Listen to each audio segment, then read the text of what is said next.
দেখে নেব খেলার সময় শিরোনাম। সিলেটে অনুষ্ঠিত হলো সাবেক প্রধানমন্ত্রী বেগম খালেদা জিয়ার গায়েবানা জানাজা। অংশ নিলেন খেলোয়াড়, বিসিবি কর্মকর্তা ও ক্রিকেট সংশ্লিষ্টরা। 20 জানুয়ারির মধ্যে ঘোষণা হবে বাংলাদেশের টি-20 বিশ্বকাপের স্কোয়াড। শেষ মুহূর্তে দলে পরিবর্তন আনা কঠিন হলেও আলাদা নজর থাকবে বিপিএল পারফর্মারদের দিকে। সরকারের সিদ্ধান্তেই দেশে এসে টেস্ট খেলতে পারেননি সাকিব, বললেন ফারুক আহমেদ। মাশরাফি ছাড়াও মুশফিক মাহমুদুল্লাহকে ভবিষ্যতে দেখতে চান বিসিবিতে। এবং জয় দিয়ে বছর শেষ করলো আর্সেনাল। ইপিএলে অ্যাস্টন ভিলাকে হারিয়ে শীর্ষস্থান মজবুত করলো গানার্স। টেবিলের তলানিতে থাকা উলভসের কাছে হোঁচট খেল ম্যান ইউনাইটেড।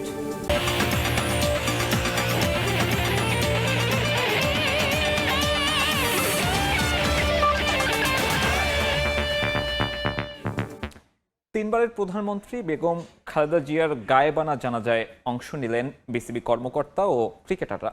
সিলেট আন্তর্জাতিক স্টেডিয়ামে অনুষ্ঠিত হয় এই গায়েবানা জানাজা। খালেদা জিয়ার মৃত্যু ক্রীড়াঙ্গনের জন্য অপূরণীয় ক্ষতি বলে জানান বিসিবি পরিচালক রাহাত শামস। এ সময় তিনি আরও বলেন, খেলাধুলার প্রতি দেশনেত্রীর নিবেদন ছিল অন্য সবার চেয়ে আলাদা। সিলেট থেকে আরও জানাচ্ছেন অপু বণিক। সাবেক প্রধানমন্ত্রী ও বিএনপি নেত্রী বেগম খালেদা জিয়ার জানাজা রূপ নেয় জনসমুদ্রে। দেশের বিভিন্ন প্রান্ত থেকে আসা লাখ লাখ মানুষ অংশ নেন দেশের ইতিহাসের বৃহত্তম জানাজায়। 5 দিনের ব্যবধানে সিলেট আন্তর্জাতিক ক্রিকেট স্টেডিয়ামে দ্বিতীয় জানাজা। 27 ডিসেম্বর মাঠেই মৃত্যুবরণ করেন কোচ মাহবুব আলী জাকি। বুধবার বিএনপি নেত্রী ও সাবেক প্রধানমন্ত্রী খালেদা জিয়ার গায়েবানা জানাজার আয়োজন করা হয় সিলেটে। দলের সঙ্গে থাকায় অনেকেই ঢাকায় সশরীরে অংশ নিতে পারেননি জানাজায়। এই উদ্যোগ নেয় Bangladesh cricket board. Cricketer, ground staff, cricket সংশ্লিষ্ট বিভিন্ন পর্যায়ের ব্যক্তিরা সবাই দাঁড়িয়ে যান এক কাতারে, সম্মান জানান আপসহীন নেত্রীকে। বেগম খালেদা জিয়ার যে সমস্ত ফিলোসফি ছিল, শহীদ প্রেসিডেন্ট জিয়াউর রহমানের যে সমস্ত ফিলোসফিস ছিল, ওই ফিলোসফিসগুলো নিয়ে যদি আমরা সঠিক রাজনীতির দিকে আমাদের দেশটাকে প্রবাহিত করি, সব দল মিলেই গণতান্ত্রিক ওয়েতে যদি আমরা এগিয়ে যাই, আমার মনে হয় আমাদের ক্রীড়াঙ্গনের জন্য ভালো হবে, সব সেক্টরের জন্য সেটা ভালো হবে। এবং যারা চলে যাচ্ছেন তাদের যে শিক্ষাগুলো, পজিটিভ শিক্ষাগুলো যদি আমরা নিয়ে চলি, এইটাই। শোকের আবহ নিয়ে দুদিন বিরতির পর কাল মাঠে গড়াবে বিপিএল এর খেলা। অপু বণিক, সময় সংবাদ, সিলেট। এদিকে সাবেক প্রধানমন্ত্রী বেগম খালেদা জিয়ার মৃত্যুতে ম্যাচ বিরতির কারণে পরিবর্তন আনতে হয়েছে বিপিএল এর সূচিতে। গুঞ্জনই অবশেষে সত্যি হলো। চট্টগ্রাম পর্ব বাদ সিলেটেই অনুষ্ঠিত হবে 12 জানুয়ারি পর্যন্ত বিপিএল এর বাকি ম্যাচ, জানিয়েছেন বিপিএল গভর্নিং কাউন্সিলের সদস্য সচিব ইফতেখার রহমান মিঠু। ঢাকা পর্বে আসেনি কোনো পরিবর্তন। জাতীয় দলে খেলতে না পারা নিয়ে সাকিব আল হাসানের মন্তব্যের বিষয়ে সাবেক সভাপতি ফারুক আহমেদের ওপর দায় চাপালেন মিঠু। সিলেট থেকে তারেক হাসান শিমুলের রিপোর্ট। সাবেক প্রধানমন্ত্রী বেগম খালেদা জিয়ার প্রয়াণ থমকে দিয়েছে পুরো দেশকে। শোকের ছায়া ক্রীড়াঙ্গনেও চলছে 3 দিনের জাতীয় শোক, যা বদলে দিয়েছে বিপিএল এর গতিপথ। শোকাবহ পুরো দেশ। স্থগিত হয়েছিল 30 জানুয়ারি 2টি ম্যাচ। এরপর থেকেই গুঞ্জন ছিল চট্টগ্রাম থেকে সরে যেতে পারে বিপিএল। অবশেষে সত্যি হলো গুঞ্জন। পরিবর্তন এসেছে বিপিএল এর সূচিতে। চট্টগ্রামে হচ্ছে না চলমান বিপিএল এর কোনো ম্যাচ। আগামী 12 জানুয়ারি পর্যন্ত ম্যাচ হবে সিলেটেই। উদ্ভূত পরিস্থিতিতে এমন সিদ্ধান্ত নিতে হয়েছে বিসিবিকে। বাংলাদেশ টিম আপনারা জানেন যে ওয়ার্ল্ড কাপে চলে যাচ্ছে অ্যারাউন্ড 26। সো সেটা প্রথমে, প্লাস আপনারা জানেন যে আমাদের যে প্রোডাকশন, ইভেন আপনারাও সবারই একটা প্ল্যান আছে। তবে এতদিন সিলেটে 2টি উইকেটে ম্যাচ চললেও এবার বাড়ানো হবে উইকেট সংখ্যা। 2টির পরিবর্তে মোট 4টি উইকেট ব্যবহার করা হবে সিলেট পর্বে। আসন্ন টি-20 বিশ্বকাপের আগে ক্রিকেটারদের প্রস্তুতির বড় মঞ্চ বিপিএল। চট্টগ্রামের মতো ব্যাটিং প্যারাডাইস উইকেটে খেলার আর সুযোগ হচ্ছে না ক্রিকেটারদের। প্রস্তুতিতে কিছুটা হলেও ফাটা পড়বে। চিটাগাংয়ে হলে ভালো হতো, এত ক্লাসিক উইকেট, 3 রকম উইকেটে খেলে। এই জন্যই কিন্তু বিপিএল করার 2টো কারণ কিন্তু আপনারা জানেন। একটা হচ্ছে যে আমাদের প্লেয়াররা যাতে কিছু সম্মানী পায় তাদের আর্নিং এর ব্যাপারে। দ্বিতীয়টা হচ্ছে বাংলাদেশ টিমের একটা টুর্নামেন্ট খেলে ইনফর্ম ব্যাটসম্যানরা বোলাররা যদি যেত আমাদের টিমের পারফরমেন্স বেটার হতো, এই দুটো জিনিসের। সো এইখানে এখন যেটা আমরাও দুঃখিত, চিটগংয়ে খেলা হচ্ছে না সবার জন্যই, কিন্তু এটা এক্স করে নিতে হচ্ছে, এটার কিছু ওয়ে নাই। এদিকে জাতীয় দলে খেলতে না দেয়া নিয়ে বিস্ফোরক মন্তব্য করেছেন সাকিব আল হাসান, জানিয়ে আইসিসিতে যাওয়ার কথাও বলেছেন টাইগার অলরাউন্ডার। এ ব্যাপারে পুরো দায় সাবেক সভাপতি ও বর্তমান সহসভাপতি ফারুক আহমেদের উপর চাপালেন ইফতেখার মিঠু। ফারুক ভাইকে জিজ্ঞেস করলে বলতে পারবেন, কারণ উনি এই ডিসিশনটা, তখন তো উনি যোগাযোগ ছিল আমাদের অ্যাডভাইজার বলেন, আমাদের যে রাষ্ট্রীয় যে সবচেয়ে সর্বময় যারা ছিল তাদের সাথে কানেকশন ছিল। বিপিএল এ গ্রুপ পর্ব থেকে বাদ পড়া দুই দলে জাতীয় দলের যে ক্রিকেটাররা থাকবেন তাদের নিয়ে চট্টগ্রামে ক্যাম্প করার পরিকল্পনা করছে বিসিবি। তারেক হাসান শিমুল, সময় সংবাদ, সিলেট। বিরতির পর আবারও মাঠে গড়াচ্ছে বিপিএল। স্বাগতিক সিলেট টাইটান্সের বিপক্ষে মাঠে নামবে জয় দিয়ে আসর শুরু করা ঢাকা ক্যাপিটালস। ম্যাচের আগের দিন অনুশীলন করেছে দুই দল। স্বাগতিকদের বিপক্ষে জয় পাওয়া কিছুটা হলেও চ্যালেঞ্জিং হবে ঢাকার জন্য। দু দলের ম্যাচটি মাঠে গড়াবে বৃহস্পতিবার দুপুর 1টায়। সিলেট থেকে আরও জানাচ্ছেন শিমুল। উদ্ভূত পরিস্থিতিতে পরিবর্তন আনতে হয়েছে বিপিএল এর সূচিতে। অবশেষে আবারও মাঠে গড়াচ্ছে বিপিএল। 30 ডিসেম্বর স্থগিত হওয়া ম্যাচ নিয়ে যাওয়া হয়েছে 4 জানুয়ারি। বাকি সূচি আছে আগের মতোই। সিলেট টাইটান্সের বিপক্ষে ঢাকা ক্যাপিটালসের ম্যাচ দিয়ে আবারও মাঠে গড়াচ্ছে বিপিএল। তারকা সমৃদ্ধ ঢাকা আছে দারুণ ছন্দে। প্রথম ম্যাচে নাজমুল হোসেন শান্তর দলকে একরকম উড়িয়ে দিয়েছে ক্যাপিটালস। ঢাকার বড় শক্তি ডিরেক্ট সাইনিং তাসকির আহমেদ যোগ দিয়েছেন ক্যাপিটালস ডেরায়। শক্তি বেড়েছে বোলিং অ্যাটাকে। প্রথম ম্যাচে সালমান মির্জা 4 ওভারে 17 রান দিয়ে নিয়েছেন 1 উইকেট। এছাড়া পাকিস্তানি ইমাদ ওয়াসিম হন ম্যাচ সেরা। বোলিংয়ে সিলেট টাইটান্সকে চ্যালেঞ্জ জানাতে প্রস্তুত ঢাকা।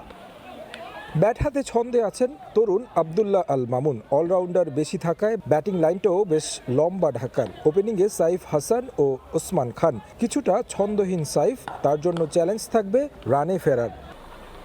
মামুনের পর মোহাম্মদ মিথুন, নাসির, সাব্বির, শামীম পাটোয়ারিরা দক্ষতা রাখেন ইনিংসের ফিনিশিংয়ে। সঙ্গে অলরাউন্ডার সাইফউদ্দিন, ইমাদ ওয়াসিমের ব্যাট থেকে সুযোগ আছে রান পাওয়ার। স্বাগতিক সমর্থকদের বিপক্ষে খেলতে হলেও শক্তিমত্তায় মিরাজদের দল থেকে বেশ এগিয়ে ঢাকা ক্যাপিটালস। সিলেট টাইটান্স অবশ্য ঘরের মাঠে হারতে চাইবে না। ম্যাচের আগের দিন 2 ঘন্টা অনুশীলন করেছেন মিরাজরা। এই দলটাতে আছে টি-20-র বেশ কিছু তারকা। আইসিসি র্যাঙ্কিংয়ের শীর্ষ অলরাউন্ডার সাইম আইয়ুব টাইটান্স শিবিরে। তার দিনে যে কোনো দলকে ধসিয়ে দিতে পারেন একা হাতে। এছাড়াও শক্তি বাড়াতে এরই মধ্যে দলে যোগ দেওয়ার কথা আফগান অলরাউন্ডার আজমাতুল্লাহ ওমর জায়েদ। তবে ভ্রমণ ক্লান্তি নিয়ে কতটা পারফর্ম করতে পারবেন সেটাই এখন দেখার বিষয়। এছাড়াও পারভেজ হোসেন ইমন, আফিফ হোসেন, ধ্রুব, লোকাল জাকির হাসান আছেন ছন্দে। তাই ঘরের মাঠে তারাও প্রস্তুত ঢাকা ক্যাপিটালসকে চ্যালেঞ্জ জানাতে। তাই ম্যাচটা হাড্ডাহাড্ডি হবে বলাই যায়। তারেক হাসান শিমুল, সময় সংবাদ, সিলেট। সাকিব আল হাসানের দেশে এসে টেস্ট খেলতে না পারার কোনো দায় নিতে চান না ফারুক আহমেদ। এই ইস্যুতে পুরো সিদ্ধান্তই নিয়েছিল সরকার।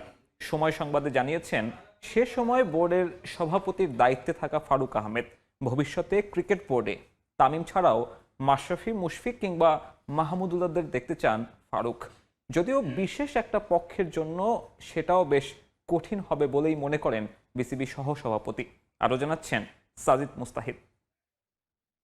সাকিব আল হাসান সম্প্রতি একটা ইন্টারভিউতে বলেছেন তিনি এখনো কোনো ফরম্যাট থেকে অবসর নেননি। অনেকেই আপনাকে দায় দেয় যে সাকিব যখন সাউথ আফ্রিকার এগেইনস্টে টেস্ট খেলতে চেয়েছিল আপনার কারণে সাকিব নাকি পারেনি।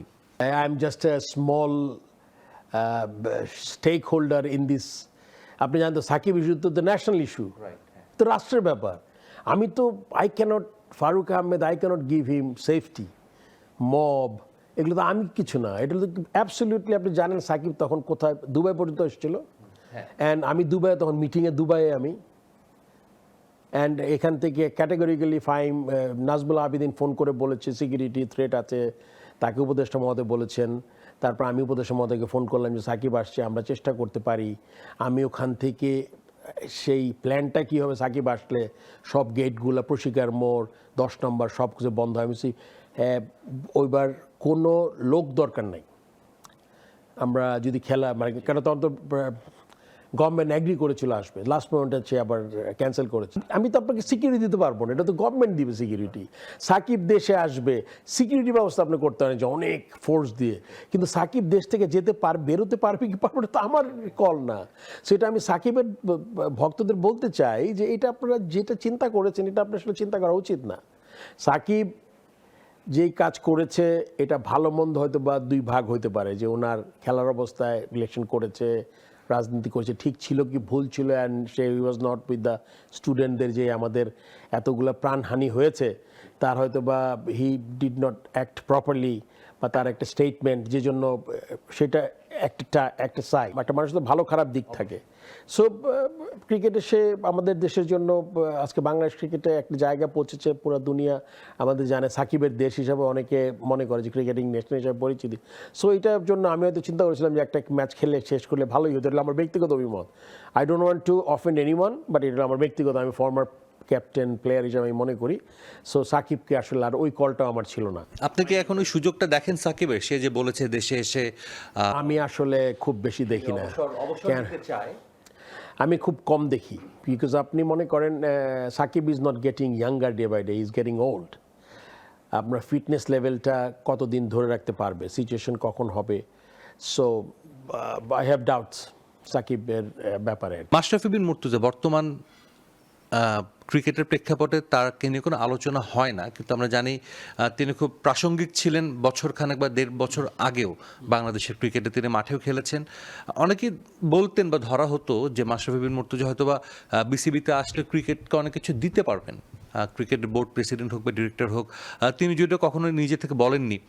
মাশরাফিকে ইন ফিউচার আপনি বিসিবিতে দেখেন? আমি শুধু মাশরাফিকে না, আমি দেখি মুশফিককে, আমি দেখি মাহমুদুল্লাহকে, আমি দেখি মানে যারা খেলেছে, তামিম, হয়তো বা তামিম অন্য রোলে আসবে। সো আমি যারা ভাস্ট বাংলাদেশের জন্য করেছে এবং ওই নলেজ আছে যাদের, তারা সবাই মিলে বাংলাদেশকে এগিয়ে নিয়ে যাওয়া দরকার আমার মনে হয়। এখন শুধু মাশরাফি না, মাহমুদুল্লাহকে যদি আমি দেখি খুব শীঘ্রই একটা মানে যে কোনো একটা জায়গায় সিলেকশন কমিটি, কোচিং, সব জায়গায় সে আসতে পারে, মানে yes such a vast knowledge. I am very much interested, and আমার প্রেসিডেন্টকে আমাকে কনভিন্স করতে হবে। অ্যান্ড আমার মনে প্রেসিডেন্ট একটাতে বলেছে, সেও বলেছে একটা ইন্টারভিউতে যে সে দেখতে চায় এদের এই বিভিন্ন ক্যাপাসিটিতে। ইভেন শাহরিয়ার নাফি যে কাজ করছে অপারেশনসে, he can also be a good help in, যদি ওই লাইনে আসে, টোচিংয়ে যদি আসতে পারে। সো যারা নলেজেবল, যারা মনে করেন বাংলাদেশ ক্রিকেট অনেকদিন খেলেছে, তাদের সার্ভিস দিয়ে তো দেশটা এগিয়ে যাবে আমার মনে হয়। কিন্তু ভয়টা হলো গিয়ে আপনার এদের থেকে অনেক শক্তিশালী যারা বাইরে আছেন, তারা অনেক শক্তিশালী, তারা আপনি খুব বেশি মানে এটা কতটুকু আপনি করতে পারবেন আমি জানি না। সাজিদ মুস্তাহিদ, সময় সংবাদ, ঢাকা। শেষ আরও একটি বছর, 2025-এর হিসেব মেলানো শেষে এবার 2026 শুরুর পালা। তবে তার আগে ফিরে দেখব 2025-এ দেশের ক্রিকেটে ঘটে যাওয়া নানা জানা অজানা গল্পগুলো। গৌরবময় অনিশ্চয়তার খেলা ক্রিকেট, আর দেশের সে ক্রিকেট এবার রং বদলেছে সময়ে সময়ে। যদিও অনিশ্চয়তা যা ছিল তা পুরোটাই মাঠের বাইরে। মাঠের ভেতরের লড়াইয়ে পুরো বছর জুড়েই আহামরি কোনো পারফরমেন্স দেখা যায়নি টাইগারদের কাছ থেকে। নারী ক্রিকেটে বিশ্বকাপ খেলার সাফল্য যেমন আছে, তেমনি যৌন হয়রানির অভিযোগ উঠে সব সাফল্যকে প্রশ্নের মুখেও ফেলেছে তারাই। 2025 সালটা মাঠের পারফরমেন্সে অম্লমধুর সময় কাটিয়েছে বাংলাদেশ ক্রিকেট। 6 টেস্টে 3 জয়ের সঙ্গে এবছরে হারতে হয়েছে 2টিতে, আর ড্র করেছে 1 ম্যাচ। ওয়ানডেতে অবস্থাটা ছিল সবচেয়ে বাজে, 11 ম্যাচে জয় মাত্র 3টি। অধিনায়ক বদলিয়েও যে অবস্থার কোনো উন্নতি আসেনি শেষ পর্যন্ত। তবে টি-20তে দারুণ সময় কাটিয়েছে লিটন বাহিনী। 8 সিরিজের 5টিতেই জিতেছে টাইগাররা। এবছর বাংলাদেশের পক্ষে টেস্টে সবচেয়ে বেশি রান শান্তর, ওয়ানডেতে হৃদয় এবং টি-20তে তানজিদ তামিমের। সবচেয়ে বেশি উইকেট সাদা পোশাকে পেয়েছেন তাইজুল, ওয়ানডে এবং টি-20তে রিশাদ হোসেন। এবছর মোট 11টা সেঞ্চুরি এসেছে বাংলাদেশের ব্যাটারদের উইলো থেকে, যার মধ্যে 9টা ছিল সাদা পোশাকে। 3 সংস্করণ মিলিয়ে 25 সালে 298টা ছক্কা মেরেছেন তামিম ইমনরা। আন্তর্জাতিক টি-20তে বাংলাদেশের পক্ষে এখন সবচেয়ে বেশি উইকেট মোস্তাফিজের। সাকিবের 149 উইকেট ছাড়িয়ে কাটার মাস্টারের ঝুলিতে আছে 158টা। টেস্টেও নিজের রেকর্ডটা হারিয়েছেন সাকিব, তার 246কে পেছনে ফেলে প্রথম বাংলাদেশি হিসেবে 250 উইকেট পেয়েছেন তাইজুল। রেকর্ড আরও একটা খুঁয়েছেন মিস্টার 75। টি-20তে সাকিবকে ছাড়িয়ে দেশের সর্বোচ্চ 2655 রান এখন লিটন দাসের দখলে।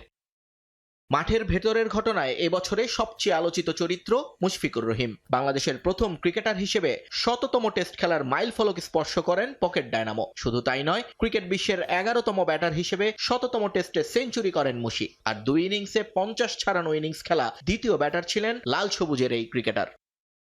মাঠের বাইরে এবার 2টি করুণ মৃত্যু এবং একটি দুর্ঘটনার শিকার হয় টাইগার ক্রিকেট। 24শে মার্চ বিকেএসপিতে খেলা চলাকালীন হার্ট অ্যাটাক করেন তামিম ইকবাল। চিকিৎসা শেষে এখন ভালো আছেন সাবেক অধিনায়ক, কিন্তু জীবন মৃত্যুর এই লড়াইয়ে হেরে গেছেন বরিশালের ফিজিও হাসান আহমেদ এবং বিসিবির কোচ মাহবুব আলী জাকি। খেলার মাঠ থেকেই চিরবিদায় নিয়েছেন তারা। এ মৌসুমে বড় আলোচনায় বিপিএল। গত আসরের ফিক্সিং এর অভিযোগে টালমাটাল হয়ে পড়া ফ্র্যাঞ্চাইজি ক্রিকেট ঘুরে দাঁড়ানোর চেষ্টায় ছিল 2025-এ, কিন্তু তদন্ত প্রতিবেদনে একঝাঁক ক্রিকেটার, কর্মকর্তা এবং সাংবাদিকের নাম আসায় তাদের বাদ দিয়ে আসর আয়োজনে হযবরল লাগিয়ে ফেলে গভর্নিং কাউন্সিল। শেষ পর্যন্ত আসর মাঠে গড়ালেও একদিন আগে চট্টগ্রাম ফ্র্যাঞ্চাইজির মালিকানা ছেড়ে দেওয়ার ঘটনা আবারও সমালোচনার মুখে ফেলে বিসিবিকে। বাংলাদেশের ক্রিকেটে সবচেয়ে বড় ধাক্কাটা আসে 2025-এর নভেম্বরে। যে নারী ক্রিকেট এবছরে সরাসরি বিশ্বকাপ খেলার যোগ্যতা অর্জন করে হইচই ফেলে দিয়েছিলেন জ্যোতিরা, সেই ক্রিকেটের ড্রেসিং রুম থেকেই আসে যৌন হয়রানির অভিযোগ। পেসার জাহানার আলমের কাঠগড়ায় সাবেক নির্বাচক মঞ্জুরুল ইসলাম। সেই অভিযোগের ভিত্তিতে একটি তদন্ত কমিটি করেছে ক্রিকেট বোর্ড, যদিও তার ফলাফল এখনো দেখা যায়নি প্রকাশ্যে। 2025 সালে বাংলাদেশ ক্রিকেটের সবচেয়ে আলোচিত ঘটনাটি ঘটে মাঠের বাইরে। 2024 সালে পাপং গং চলে যাওয়ার পর সভাপতির দায়িত্ব নেওয়া ফারুক আহমেদকে ছুড়ে ফেলা হয় এই বছর। নানা অনিয়মের অভিযোগ এনে তার থেকে সমর্থন সরিয়ে নেন তৎকালীন ক্রীড়া উপদেষ্টা আসিফ মাহমুদ সজীব ভুইয়া। ফারুকের জায়গায় আসেন আমিনুল ইসলাম বুলবুল। শুরুতে 6 মাসের অন্তর্বর্তীকালীন দায়িত্ব নিলেও পরে ক্ষমতার চেয়ারটা আঁকড়ে ধরেন তিনিও। 6 অক্টোবর এক বিতর্কিত নির্বাচন অনুষ্ঠিত হয় ক্রিকেট বোর্ডে। উপদেষ্টার সরাসরি হস্তক্ষেপের অভিযোগ এনে প্রার্থিতা প্রত্যাহার করে নেন তামিম ইকবাল সহ 16 প্রার্থী। প্রতিপক্ষবিহীন এক নির্বাচন শেষে পুনরায় দায়িত্ব নেন প্রথম টেস্ট সেঞ্চুরিয়ান, যার জের এখনো টানছে বাংলাদেশের ক্রিকেট। এই বোর্ডকে অবৈধ ঘোষণা করে বিসিবির অধীনে সব লিগ বর্জন করেছে 44টি ক্লাব। নিয়ন মোহাইমিন, সময় সংবাদ। প্রাপ্তি, সাফল্য, ফুটবলের জয়গান, ব্যর্থতা কিংবা সুখের সংসারে ভাঙন। 2025 সালে দেশের ফুটবলের এমন এক বছর যেখানে আনন্দের সঙ্গে আছে বহু অপ্রাপ্তির গল্প। হামজা চৌধুরী, সমিত সন্দের আগমন নতুন করে স্বপ্ন দেখতে শুরু করে বাংলাদেশ। সঙ্গে বড় অর্জন হয়ে ইতিহাস করে নারী ফুটবল দলের এশিয়ান কাপের মূল পর্বের টিকিট নিশ্চিত করা। বড়দের দেখানো পথে অনূর্ধ্ব 20 এশিয়ান কাপের মূল পর্ব নিশ্চিত করে বাংলাদেশের জয়িতারা। অর্জন ছিল অন্যান্য ডিসিপ্লিনেও। কেমন কাটলো 2025-এ দেশের ফুটবল সহ অন্যান্য ডিসিপ্লিন, দেখে নেব এবারের প্রতিবেদনে।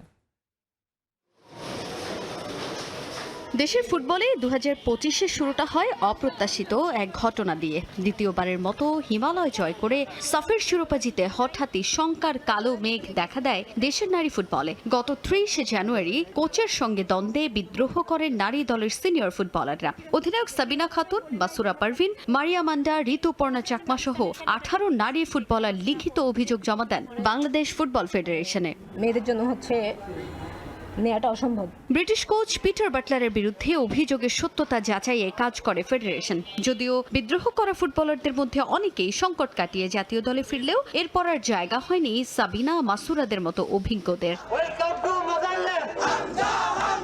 নারী ফুটবলের কালো মেঘ কেটে যাওয়ার পর মার্চে দেশের ফুটবলে হয় নতুন সূর্যোদয়। বেশ কয়েক বছরের অপেক্ষার অবসান ঘটিয়ে যুক্তরাজ্য থেকে বাংলাদেশে উড়ে আসেন হামজা চৌধুরী, যার আগমনে নতুন করে স্বপ্ন দেখা শুরু করে লাল সবুজের ফুটবল ভক্তরা। লেস্টার সিটি তারকাকে বরণ করতে পুরো দেশ ছিল অধীর অপেক্ষায়। তার পথ ধরে একে একে আসেন সমিত সোম, ফাহমিদুল ইসলাম, জায়ানরা।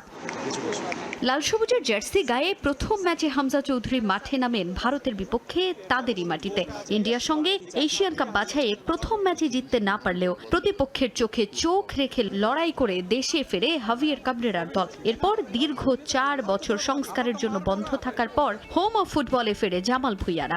সিঙ্গাপুরের বিপক্ষে এএফসি বাছাই পর্বের ম্যাচ খেলার আগে ভুটানের বিপক্ষে প্রীতি ম্যাচ খেলে জাতীয় স্টেডিয়ামে নতুন যাত্রা শুরু করে হামজা জামালদের বাংলাদেশ। ঘরের মাঠে সিঙ্গাপুরের বিপক্ষে লাল সবুজের 2-1 হারের ম্যাচেও দর্শকদের উন্মাদনা ছিল চোখে পড়ার মতো। পরের ম্যাচে হংকংয়ের বিপক্ষে ঘরের মাঠে 4-3 ব্যবধানে হারলেও হংকং চায়নার বিপক্ষে তাদের মাঠে দুর্দান্ত পারফর্ম করে 1-1 গোলে ড্র নিয়ে দেশে ফেরে হামজা সৌমিত্রা। নারী ফুটবলারদের বিদ্রোহের পর ব্রিটিশ কোচের অধীনেই ইতিহাস গড়া অর্জন আবারও আশার আলো দেখায়। ইতিহাস গড়ে প্রথমবারের মতো এশিয়ান কাপের মূল পর্বে কোয়ালিফাই করে দেশে ফেরে বাংলাদেশ নারী ফুটবল দল। এর পরের মাসেই লাওস থেকে খুশির খবর নিয়ে দেশে ফেরে বাংলাদেশ অনূর্ধ্ব 20 নারী ফুটবল দল। বয়সভিত্তিক এশিয়ান কাপের মূল পর্বের টিকিট কাটে লাল সবুজের জয়িতারা। দেশের ঘরোয়া ফুটবলেও ছিল আলোচিত নানা ঘটনা। তার মধ্যে অন্যতম 23 বছর পর মোহামেডানের লিগ শিরোপা জয়। 2002 এর পর প্রথমবারের মতো বাংলাদেশ প্রিমিয়ার লিগের শিরোপা ঘরে তোলে সাদা কালোরা। এশিয়ান কাপের যাত্রাটা প্রত্যাশা অনুযায়ী না হলেও বছরের শেষটা রঙিন করে বাংলাদেশ জাতীয় ফুটবল দল। এশিয়ান কাপে কোয়ালিফাই করতে না পারলেও 22 বছর পর ভারতের বিপক্ষে জয়ের স্বাদ পায় লাল সবুজের দল। হামজা মোরসালিনদের নৈপুণ্যে ঘরের মাঠে গ্যালারি ভর্তি দর্শকদের সামনে ভারত বধের সেই মুহূর্তই প্রমাণ করে শেষ ভালো যার সব ভালো তার।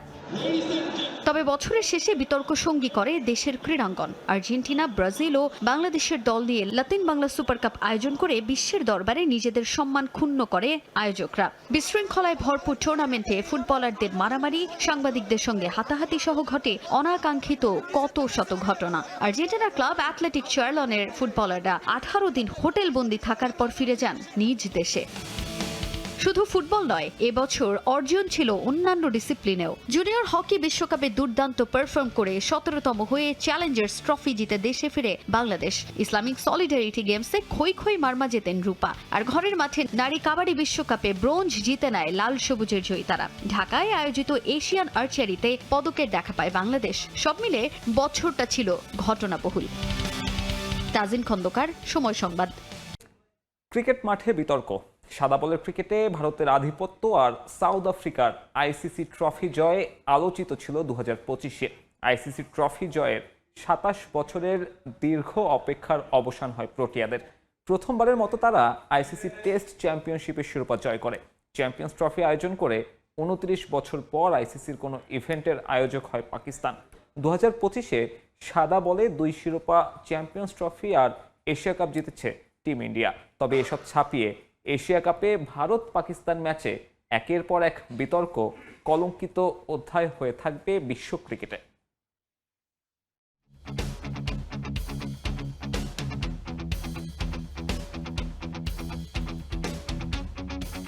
আলোচনা সমালোচনা, পরম আরাধ্যের ট্রফি জয়, বিতর্কিত ঘটনাও ঘটেছে অনেক। 2025 সালে আইসিসির নিয়মেও এসেছে বেশ কিছু পরিবর্তন। দীর্ঘ 29 বছর পর 2025-এ আইসিসির কোনো ইভেন্ট আয়োজন করে পাকিস্তান। যদিও আসলে নানা ধরনের চাহিদা ছিল ভারতের। হাইব্রিড মডেলে আয়োজন করতে হয় টুর্নামেন্ট। সেই আসরই ফাইনাল পর্যন্ত অপরাজিত থেকে দীর্ঘ 12 বছর পর আইসিসি চ্যাম্পিয়ন্স ট্রফি জয়ের স্বাদ পায় মেন ইন ব্লু। এবছরই প্রথমবারের মতন নারী ওয়ানডে বিশ্বকাপের শিরোপাও জেতে ভারত নারী ক্রিকেট দল। দীর্ঘ 27 বছরের আইসিসি ইভেন্টের শিরোপা খরা কাটায় সাউথ আফ্রিকা। লর্ডসে অস্ট্রেলিয়াকে হারিয়েই আইসিসি টেস্ট চ্যাম্পিয়নশিপের ট্রফি জিতে চৌকার্স তকমা ঘোচায় প্রোটিয়ারা। সেই আসরে ইতিহাসের প্রথম অধিনায়ক হিসেবে 11 টেস্টের মধ্যে 10 জয়ে অনন্য রেকর্ড গড়েন টেম্বা বাবুমা। এরপর থেকে সাদা বলেও দারুণ নৈপুণ্য দেখিয়ে যাচ্ছে সাউথ আফ্রিকা। 2025 সাল স্মরণীয় হয়ে থাকবে বিশ্ব ক্রিকেটে উদীয়মান দলগুলোর জন্য।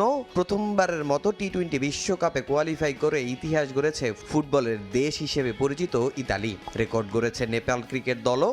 দুবারের বিশ্বকাপ জয়ী ওয়েস্ট ইন্ডিজকে টি-20 সিরিজে 2-1 ব্যবধানে হারিয়ে প্রথম দ্বিপাক্ষিক সিরিজ জয়ের স্বাদ পায় হিমালয়ের দেশ। এবারের অ্যাশেজে জন্ম দিয়েছে নানা আলোচিত ঘটনার। পার্থ টেস্টে 123 বছরের ইতিহাসে ঘটেছে বিরল এক ঘটনা। একদিনই পতন হয় দুদলের 20 উইকেট। 113 বছর পর টেস্ট ক্রিকেটের ইতিহাসে সবচেয়ে কম সময়ে ম্যাচ শেষ হওয়ার রেকর্ডও হয়েছে এবারের অ্যাশেজে। মাত্র দুদিন করে হয়েছে মেলবোর্ন ও পার্থ টেস্ট। টানা 3 টেস্ট জিতে 2 ম্যাচ হাতে রেখে সিরিজ নিজেদের করে নেয় অস্ট্রেলিয়া। 2025 সালের ফ্র্যাঞ্চাইজি ক্রিকেটও লিখেছে পূর্ণতার গল্প। দীর্ঘ 18 বছরের আক্ষেপ শেষে আইপিএল শিরোপা ঘরে তোলে রয়্যাল চ্যালেঞ্জার্স বেঙ্গালুরু। স্মরণীয় মুহূর্তের সাক্ষী বিরাট কোহলি আইপিএলের প্রথম আসর থেকেই ছিলেন আরসিবির সঙ্গে। তবে তাদের শিরোপা জয়ের আনন্দ রূপ নেয় বিষাদে। চিন্নাস্বামী স্টেডিয়ামের বাইরে দলটির ট্রফি সেলিব্রেশন অনুষ্ঠানে পদদলিত হয়ে প্রাণ হারান 11 জন সমর্থক, যা ক্রিকেট ইতিহাসের অন্যতম মর্মান্তিক ঘটনা। 2025 সালে বিতর্কিত ঘটনাও কম নয়। সবচেয়ে বেশি আলোচনার জন্ম দিয়েছে এবারের Asia cup. Bharat Pakistan match মানেই বাড়তি উত্তেজনা, তবে এবার তার সঙ্গে যোগ হয়েছে দুদেশের রাজনৈতিক অস্থিরতা। টস কিংবা ম্যাচ শেষে দুদল হাত না মিলিয়ে দীর্ঘদিনের ক্রিকেট রীতিকে কলঙ্কিত করেছে ভারত। বিতর্কে জড়ান হারিস রৌফও। ভারতের বিপক্ষে ম্যাচে বিদ্বেষমূলক অঙ্গভঙ্গি করে নিষিদ্ধ হন 2 ম্যাচের জন্য। ফাইনাল শেষেও এর রেশ থেকে যায়। পাকিস্তানি হওয়ায় আইসিসি চেয়ারম্যান মহসিন নাকবির কাছ থেকে ট্রফি নিতে অস্বীকৃতি জানায় ভারত দল। শিরোপা ছাড়াই করে সেলিব্রেশন। শর্ত না মানায় এখনও ভারতের এশিয়া কাপ ট্রফি আটকে আছে এশিয়ান ক্রিকেট কাউন্সিলের অফিসে। অনূর্ধ্ব 19 কিংবা রাইজিং স্টার এশিয়া কাপেও একই ঘটনা ঘটিয়েছে ভারত পাকিস্তান। তবে ভারতকে হারিয়েই অনূর্ধ্ব 19 এশিয়া কাপ শিরোপা জিতেছে পাকিস্তানি যুবারা, আর Pakistan shines rising star Asia কাপের ফাইনালে হারায় বাংলাদেশকে। 2025 সালে আইসিসিও করেছে একাধিক নিয়ম পরিবর্তন। ওভার রেট কমানোর জন্য প্রতি ওভারের ফাঁকে করা হচ্ছে স্টপ ক্লক ব্যবহার। ওয়ানডে ক্রিকেটে বল ব্যবহারও এসেছে পরিবর্তন। ইনিংসের 34 ওভার পর একটি বল ব্যবহার করতে পারবে দল। এছাড়া সাবস্টিটিউট ডিআরএস এর নিয়ম নিয়েও নতুন সিদ্ধান্ত দিয়েছে বিশ্ব ক্রিকেটের নিয়ন্ত্রক সংস্থা। তামিম হোসেন, সময় সংবাদ। ইউরোপিয়ান ফুটবলে 2025 সাল দীর্ঘ অপেক্ষা থামিয়েছে পিএসজি আর টটেনহ্যামের। রোনালদোর দ্বিতীয় নেশনস লিগ কিংবা মেসির হাত ধরে মায়ামির প্রথম লিগ শিরোপা, এসবের সাক্ষীও সবশেষ বছর। তবে দিয়াগো জোতার অকাল প্রয়াণ শোকাহত করেছে বিশ্ব ফুটবলকে। ব্যক্তিগত নৈপুণ্যে বছরটা নিজের করে নিয়েছেন ওসমান দেমবেলে, আর রূপকথাকেও হার মানিয়ে বিশ্বকাপে জায়গা করে নিয়েছে কুরাসাও। বছর জুড়ে আন্তর্জাতিক ফুটবলে ঘটে যাওয়া এমন সব ঘটনা নিয়েই এবারের প্রতিবেদন। কারো প্রথম, কারো দীর্ঘ অপেক্ষার অবসান, মাঠের বাইরে ও ভেতরে নানা রেকর্ড, ঘুরে দাঁড়ানোর লড়াই, ব্যক্তিগত মাইলফলক না পাওয়ার আক্ষেপ। 2025 সালে আন্তর্জাতিক ফুটবলে মিশ্র অভিজ্ঞতায় কাটিয়েছেন সমর্থকরা, সাক্ষী হয়েছেন নতুন সব ইতিহাসের। 2025 সালে আন্তর্জাতিক ক্লাব ফুটবলে আলোচিত ঘটনা পিএসজির চ্যাম্পিয়ন্স লিগ জয়। নতুন ফরম্যাটের ইউসিএল এ গ্রুপ পর্বে নাজুক অবস্থানে থাকা ফরাসি চ্যাম্পিয়নরা ঘুরে দাঁড়ায় নকআউটে। জার্মানির অ্যালিয়ান্স অ্যারেনায় ফাইনালে ইন্টার মিলানকে এক প্রকার নাকানি চুবানি খাইয়ে প্রথমবারের মতো ইউরোপ শ্রেষ্ঠত্বের মুকুট নিজেদের মাথায় তোলে লুই এনরিকের পিএসজি। আর এই সাফল্যের ধারাবাহিকতায় উয়েফা সুপার কাপও জেতে তারা। ফিফা ক্লাব বিশ্বকাপের নতুন সংস্করণে চেলসির উত্থান। প্রথমবারের মতো 32 দল নিয়ে আয়োজিত হওয়া এই টুর্নামেন্টের ফাইনালে পিএসজিকে 3-0 গোলে হারিয়ে চ্যাম্পিয়ন হয় ব্লুজ। নিজের বর্ণাঢ্য ক্যারিয়ারে আরও একটা সফলতার পালক যুক্ত করেন ক্রিস্টিয়ানো রোনালদো। পর্তুগালের হয়ে দ্বিতীয়বারের মতো উয়েফা নেশনস লিগের শিরোপা ঘরে তুলেন CR7। মিউনিখের রোমাঞ্চকর ফাইনালে উড়ন্ত স্পেনের বিপক্ষে 2-2 গোলের ড্রয়ের পর ট্রাইবেকারে লা রোহাদের 5-3 ব্যবধানে হারায় সেলেকাওরা। তবে সৌদি ক্লাব আল নাসরের হয়ে আরও একটা হতাশার বছর পার করেছেন রোনালদো। বছরের শেষ দিকে এসে ইন্টার মায়ামির হয়ে লিগ শিরোপা জেতেন লিওনেল মেসি। এর আগে কখনোই মেজর লিগ সকারের শিরোপা জেতেনি ফ্লোরিডার ক্লাব মায়ামি। আর্জেন্টিনার বিশ্বকাপ জয়ী তারকার হাত ধরে নিজেদের ক্লাব ইতিহাসের প্রথম লিগ শিরোপা জেতে দ্য হেরন্স। লিগ জয়ের পাশাপাশি সমর্থকদের আবেগে ভাসিয়েছেন মেসি। এই বছরই আর্জেন্টিনার মাটিতে ভেনেজুয়েলার বিপক্ষে নিজের শেষ ম্যাচ খেলেন আলবিসেলেস্তে কিংবদন্তি। ফুটবল ইতিহাসের অনন্য এক প্রত্যাবর্তনের গল্প 2025 সালে লেখেন ফরাসি ফুটবলার ওসমান ডেম্বেলে। বার্সেলোনায় বেশিরভাগ সময় ইনজুরিতে কাটানো ডেম্বেলে নিজেকে খুঁজে পান পিএসজিতে। দুর্দান্ত পারফরম্যান্সের পাশাপাশি পিএসজিকে ফরাসি কাপ, লিগ 1 ও চ্যাম্পিয়ন্স লিগের শিরোপা জেতান ফ্রেঞ্চ তারকা। আর তাতেই ব্যালন ডি'র নিজের ঝুলিতে তুলেন ডেম্বেলে। নির্বাচিত হন ফিফা দ্য বেস্ট বর্ষসেরা ফুটবলার। জিতেছেন গ্লোব সকারের মর্যাদাপূর্ণ ট্রফিও। দীর্ঘ অপেক্ষার অবসান ঘটিয়ে অবশেষে টটেনহ্যামের শিরোপা জয়। 2008-এর পর এই প্রথম শিরোপা জিতেছে স্পার্স। 17 বছরের অপেক্ষার শেষে ধরা দেয় শিরোপা। ম্যান ইউনাইটেডকে 1-0 গোলে হারিয়ে ইউরোপা লিগের শিরোপা উঁচিয়ে ধরেন সন হিউম্যানের টটেনহ্যাম। নতুন নতুন রেকর্ড শিরোপা জয়ের সাক্ষীর পাশাপাশি শোকে স্তব্ধ হয়েছে ফুটবল বিশ্ব। স্পেনে ভয়াবহ এক সড়ক দুর্ঘটনায় না ফেরার দেশে পাড়ি জমান দিয়াগো জোতা। একই দুর্ঘটনায় মারা যান তার ভাই আন্দ্রে সিলভা। লিভারপুল ও পর্তুগাল তারকার অকাল মৃত্যুতে নাড়িয়ে দেয় সবার হৃদয়। 2025 সালে ফুটবল সাক্ষী হয়েছে আলোচিত সব ঘটনার। সুইডিশ তারকা আলেকজান্ডার ইজাককে নিয়ে ট্রান্সফার মার্কেটে লিভারপুল গড়েছে ইতিহাস। ইপিএল এর রেকর্ড ট্রান্সফার ফিতে তাকে দলে ভেড়ায় অলরেড। প্রথা ভেঙে প্রথমবারের মতো ইউরোপিয়ান কোচ নিয়োগ দেয় ব্রাজিল। কার্লো অ্যানচেলোত্তির অধীনে নতুন যাত্রার শুরু করে সেলেসাওরা। রূপকথা সত্য করে 2026 বিশ্বকাপে জায়গা করে নেওয়া দ্বীপরাষ্ট্র কুরাসাও আলোচনার খোরাক জুগিয়েছে সমর্থকদের। বছরের শেষ দিকে হয় 2026 ফিফা বিশ্বকাপের ড্র। প্রথমবারের মতো 48 দলের আসর নিয়ে দর্শকদের মাঝে আগ্রহ ছিল তুমুল। যদিও টিকিটের অতিরিক্ত মূল্য নিয়ে এরই মধ্যে ক্ষোভ দেখা গেছে সমর্থকদের মাঝে। ফাহিম ইসলাম, সময় সংবাদ। রশিদ খানকে অধিনায়ক করে টি-20 বিশ্বকাপের জন্য প্রাথমিক দল ঘোষণা করল আফগানিস্তান। চোট থেকে সুস্থ হয়ে ফিরেছেন গুলবাদিন নায়েব ও নাভিনুল হক। এছাড়াও রাখা হয়েছে ফজলে হক ফারুকিকে। নিউজিল্যান্ড ম্যাচ দিয়ে বিশ্বকাপ শুরু হবে আফগানিস্তানের। ভারসাম্যপূর্ণ দল নিয়ে আশাবাদী দেশটির ক্রিকেট বোর্ড। 2024 বিশ্বকাপের সাফল্যকে ছাড়িয়ে যাবে রশিদ খানের দল, এমনটাই আশা প্রধান নির্বাচক আহমদ শাহ সুলেমান খিলের। 2024 টি-20 বিশ্বকাপটা স্বপ্নের মতো কেটেছিল আফগানিস্তানের। ইতিহাস গড়ে প্রথমবারের মতো সেমিফাইনাল খেলেছিল রশিদ খানের দল। আরও একটা বিশ্বকাপ সামনে রেখে তাই তার উপরই আস্থা রেখেছে দেশটির ক্রিকেট বোর্ড। আগামী বছর ভারত ও শ্রীলঙ্কায় অনুষ্ঠেয় টি-20 বিশ্বকাপের জন্য ঘোষণা করা 15 সদস্যের দলে ফিরেছেন অভিজ্ঞ অলরাউন্ডার গুলবাদিন নাইব ও পেসার নাভিনুল হক। কাঁধের চোটের কারণে দীর্ঘদিন দলের বাইরে ছিলেন নাভিনুল হক। সবশেষ 2024 সালের ডিসেম্বরে টি-20 আন্তর্জাতিক ম্যাচ খেলেছিলেন তিনি। এরপর আর কোনো ম্যাচে দেখা যায়নি তাকে। দীর্ঘদিন ইনজুরিতে থাকার পর অবশেষে ফিট হয়ে বিশ্বকাপের দলে ফিরেছেন নবীন। গুলবাদিন নাইবের সঙ্গে দলে ফিরেছেন তরুণ উইকেট কিপার মোহাম্মদ ইশাক। 20 বছর বয়সী ইশাক চলতি বছর অক্টোবর-নভেম্বরে জিম্বাবুয়ে সফরে টি-20 দলে ছিলেন না। পরে কাতারের বিপক্ষে একমাত্র টি-20 ম্যাচের সুযোগ পেয়েছিলেন। মুজিবুর রহমান ফেরায় 15 জনের দলে জায়গা হয়নি রহস্যময় স্পিনার আল্লামা গাজানফারের। বাংলাদেশের বিপক্ষে সবশেষ সিরিজে ছিলেন না ফজল হক ফারুকি। তবে বিশ্বকাপের দলে তাকে ফিরিয়েছেন নির্বাচকরা। গুলবাদিন নাইব, নাভিনুল হকরা ফেরায় দল ভারসাম্যপূর্ণ হয়েছে বলে জানান প্রধান নির্বাচক আহমদ শাহ সুলেমান খিল। 16 ফেব্রুয়ারি তৃতীয় ম্যাচে আফগানরা লড়বে সংযুক্ত আরব আমিরাতের বিপক্ষে। গ্রুপ পর্বের শেষ ম্যাচে চেন্নাইয়ে তাদের প্রতিপক্ষ কানাডা। বিশ্বকাপের জন্য ঘোষণা করা এই দলই জানুয়ারির 19 থেকে সংযুক্ত আরব আমিরাতে ওয়েস্ট ইন্ডিজের বিপক্ষে 3 ম্যাচের টি-20 সিরিজেও অংশ নেবে। পারভিন আক্তার, সময় সংবাদ। নতুন বছরের শুরুতেই দুঃসংবাদ পেল রিয়াল মাদ্রিদ। হাঁটুর ইনজুরিতে পড়েছেন দলের তারকা ফরওয়ার্ড কিলিয়ান এমবাপে। অন্তত 3 সপ্তাহের জন্য মাঠের বাইরে থাকতে হবে ফরাসি তারকাকে। এই মৌসুমে লা লিগায় সর্বোচ্চ স্কোরার কিলিয়ান এমবাপে। এখন পর্যন্ত করেছেন 18 গোল।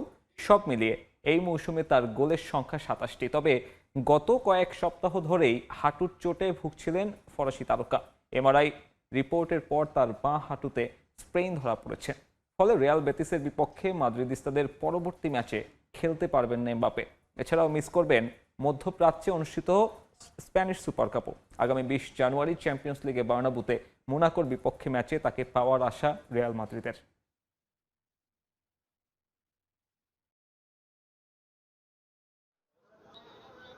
এ পর্যায়ে খেলার সময় শীর্ষ সংবাদগুলো জানিয়ে দিচ্ছে আরেকবার। সিলেটে অনুষ্ঠিত হলো সাবেক প্রধানমন্ত্রী বেগম খালেদা জিয়ার গায়েবানা জানাজা। অংশ নিলেন খেলোয়াড়, বিসিবি কর্মকর্তা ও ক্রিকেট সংশ্লিষ্টরা। বদলে গেল বিপিএল এর সূচি। চট্টগ্রামে হচ্ছে না কোনো ম্যাচ। সিলেটে খেলা হবে 12ই জানুয়ারি পর্যন্ত। ঢাকা পর্বে আসেনি কোনো পরিবর্তন। এবং সরকারের সিদ্ধান্তেই দেশে এসে টেস্ট খেলতে পারেননি সাকিব, বললেন ফারুক আহমেদ। মাশরাফি ছাড়াও মুশফিক কিংবা মাহমুদুল্লাহকে দেখতে চান ভবিষ্যতে বিসিবিতে।